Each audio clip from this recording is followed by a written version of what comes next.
And taking that a little further in the process is that not only are we expected, if we're going to see the kind of innovations that we want to see, it also boils down to our personal behaviors. I always say that when we go into a transformation, yes, in transformations, especially with organizations, we look at change plus transition. Change plus transition is excellent.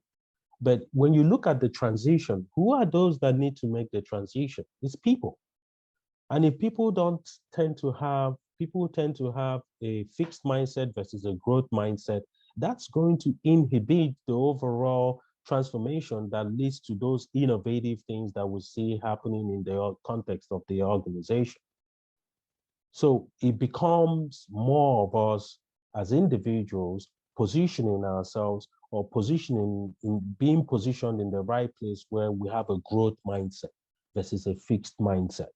With the growth mindset, you're more receptive, you're more open, you're not critical about failure.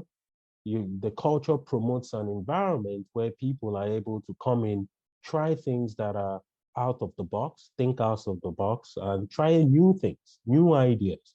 Nobody is thought as not being good enough to think about something because sometimes you'll be surprised. The best ideas come from the people who don't say a whole lot. They are quiet and have these ideas, but you need to find a way to tap into that knowledge, tap into that skill, and tap into people who are willing to adapt to those changes.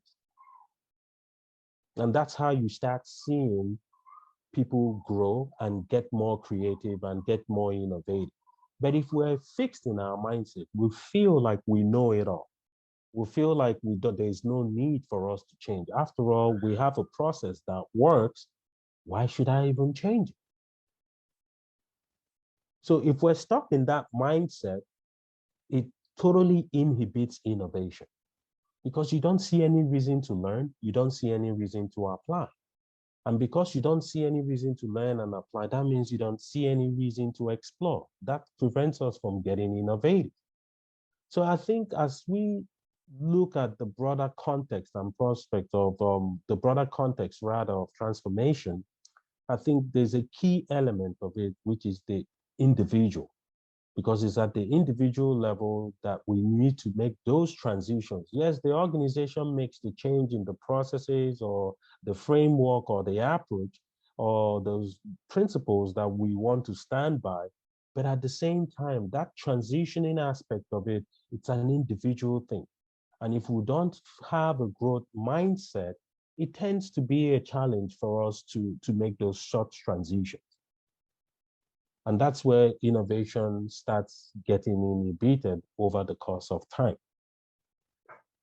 And which takes us also to ask the question, as we go through these things, if we can see or want to know how best Agile can help us drive innovation, is there has to be an alignment between, I call it the PCP, the Agile Adrenaline.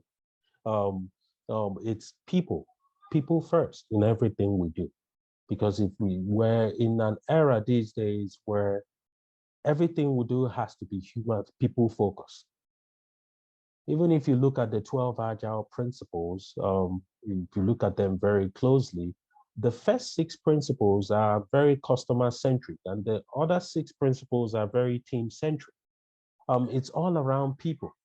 Where how do you get the best teams, organize people in such a way that they feel very good about the work they do, they feel very good about the opportunities that are inherent in the work they do, they feel self-actualized, they feel like what they are doing is something that they are contributing, they feel included, they feel like they are respected with the word and the work they do.